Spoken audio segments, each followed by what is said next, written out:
আসসালামু আলাইকুম প্রিয় কৃষক ভাইয়েরা, আশা করি ভালো আছেন।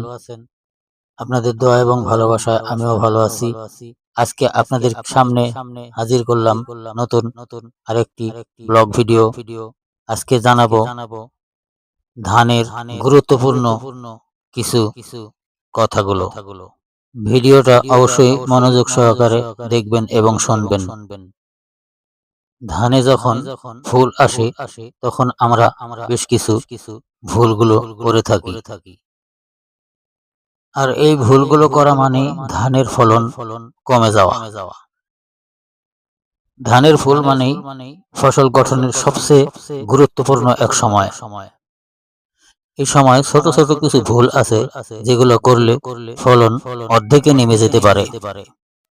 চলুন তাহলে জেনে নেই সেই ভুলগুলো কি। যেই ভুলগুলো অবশ্যই আমাদের করা যাবে না, যা করলে আমাদের ধানের ফসল প্রায় অর্ধেকে নেমে আসতে পারে। তো কথা না বাড়িয়ে চলুন শুরু করি আজকের আলোচনা। প্রথম নম্বরে আমরা যে ভুল করি সেটা হচ্ছে ধানে যখন ফুল আসে তখন ধানে ইউরিয়া সার প্রয়োগ করা।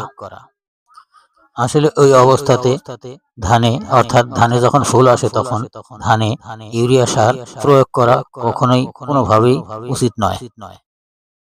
ওই সময় যদি আমরা ইউরিয়া সার প্রয়োগ করি তাহলে ধানের গ্রোথ বেড়ে যাবে, ধান অত্যন্ত সবুজ হয়ে যাবে এবং পোকামাকড়ের আক্রমণও বেড়ে যাবে। এছাড়াও গাছের রোগ প্রতিরোধ ক্ষমতা কমে যাবে। এছাড়াও ধান গাছের যে ফুলগুলো আসবে সেগুলোও অধিকাংশ ঝরে যাওয়ার সম্ভাবনাই বেশি থাকবে। এতে কি হবে, ধানের পরাগায়ন হবে না এবং ধানের ফলন কমে যাবে। চিটা হওয়ার সম্ভাবনাও বেশি হবে, আর যখন চিটা বেশি হবে তখন অবশ্যই ধানের ফলন কমে যাবে। অবশ্যই যে কৃষক ভাইয়েরা ধান চাষ করেছেন তারা ধানের জমিতে ফুল আসার সময় এই ভুলটা অবশ্যই করবেন না। আর এই ভুলটা না করলে ধানের কোনো ক্ষতি হবে না, ধানের ফলনও বৃদ্ধি পাবে এবং আপনার ঘাটতিও পূরণ হবে, আপনি অধিক লাভবান হবেন। এছাড়াও যদি ইউরিয়া সার প্রয়োগ করেন তাহলে দেখবেন ধান গাছে শুধু পাতা হবে, শীষ বড় হবে, কিন্তু ধানের দানা ভালো হবে না। এছাড়াও যারা আপনারা ধানে সার দিতে চান তাদের বলছি, ধানে কাঁচথোর আসার আগেই সার প্রয়োগ করা শেষ করবেন। আরও যে ভুলগুলো আমরা করে থাকি, ধানে ফুল অবস্থায় কীটনাশক, ছত্রাকনাশক স্প্রে করে থাকি। যারা ধানে ফুল আসার পরে ছত্রাকনাশক, কীটনাশক প্রয়োগ করেন, স্প্রে করেন, তাদেরকে বলবো এই সময় এই ধরনের স্প্রে করবেন না। এই সময় কীটনাশক, ছত্রাকনাশক যদি স্প্রে করেন তাহলে ধানের যেই ফুল সেগুলো ঝরে যাওয়ার সম্ভাবনা বেশি থাকে। আর এই সময় যদি ফুল ঝরে যায়, ধানের শীষ বড় হলেও আপনাদের কোনো লাভ হবে না। ধানে যেই ফুল থাকে সেই ফুলগুলোই কিন্তু পরাগায়ন হয়ে ধানের দানা তৈরি করে। আর ফুল যদি ঝরে যায় এই সময় পরাগায়নও হবে না আর দানাও হবে না। তাই কৃষক ভাইয়েরা চেষ্টা করবেন এই সময় যেন ছত্রাকনাশক, কীটনাশক প্রয়োগ করা থেকে বিরত থাকতে পারেন। যদি স্প্রে করতেই হয় তাহলে থোর বা কাস্থর আসার আগেই স্প্রে করে ফেলুন। আর এতে করে ভালো ফলন হওয়ার আশা করা যেতে পারে। আরো কিছু ভুল আমরা যেগুলো করে থাকি সেগুলো হচ্ছে জমিতে পানি রাখি না, জমি একেবারে শুকিয়ে ফেলি। এই ভুলটাও করা যাবে না। ধানের শীষ বের হওয়ার আগে যখন ফুল আসবে তখন জমিতে অবশ্যই 3 থেকে 4 ইঞ্চি পর্যন্ত পানি আটকিয়ে রাখতে হবে। 3-4 ইঞ্চি পর্যন্ত সম্ভব না হলেও অগত্য 2-3 ইঞ্চি রাখতেই হবে। এতে করে ধানের ফুল ঝরা কমে যাবে। এতে করে ধানের শীষ বড় হবে, ফুল ঝরবে না, ধানের চিটাও কম হবে। এছাড়া ধানের ওজনও ঠিক থাকবে। তাই আপনারা যখন ধানের শীষ বের হওয়ার আগে অবশ্যই জমিতে পানি ধরে রাখবেন। যখন ধানের শীষগুলো বের হওয়া শেষ হয়ে যাবে, দানায় পরিণত হবে, তখন ধীরে ধীরে পানিগুলো ছেড়ে দিবেন।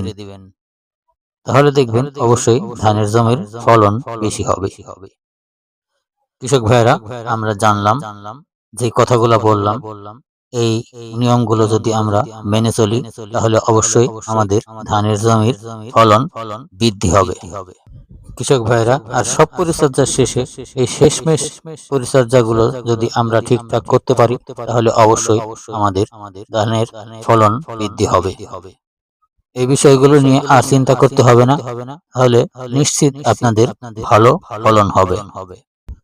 আর শেষমেশ এই পরিচর্যাগুলো যদি আপনারা সত্যি করতে পারেন তাহলে আপনাদের ফলন অবশ্যই ভালো হতেই হবেই হবে। আপনাদের অবশ্যই মনে রাখতে হবে তাহলে যে এই সময় কোনো সার প্রয়োগ, স্প্রে করবেন না, সার প্রয়োগ করবেন না, এবং জমিতে অবশ্যই পানি জমিয়ে রাখবেন। প্রিয় কৃষক ভাইয়েরা, আপনাদেরকে বোঝানো ইচ্ছা ছিল যে এই ছোটখাটো ভুলগুলো করার কারণে আমাদের ফলনে অনেক ক্ষতি হয়, অনেক লস হয় কৃষক ভাইদের। আর এগুলো যদি, এই ছোটখাটো কাজগুলো যদি আমরা করতে পারি তাহলে অবশ্যই আমরা লাভবান হব এবং দ্বিগুণ ফলন হওয়ার সম্ভাবনা থাকবে। আর আমরা সবসময় চেষ্টা করব সঠিক সময়ে সঠিক চিকিৎসা, সঠিক সময়ে সঠিক যত্ন, আর ভালো ভালো ফসল এবং সবুজায়ন বা প্রাকৃতিক উপায়ে আমরা চেষ্টা করব প্রাকৃতিক উপায়ে রোগ নির্মূলের। প্রিয় কৃষক ভাইয়েরা, আজকের ভিডিওটি আর লম্বা করব না, এখানেই শেষ করব। তার আগে একটি অনুরোধ, যাদের এই ভিডিওটি ভালো লাগবে অবশ্যই একটি লাইক ও একটি কমেন্ট করতে ভুলবেন না। আর যারা নতুন তাদের প্রতি অনুরোধ, চ্যানেলটি সাবস্ক্রাইব করে রাখবেন এবং শেয়ার করবেন।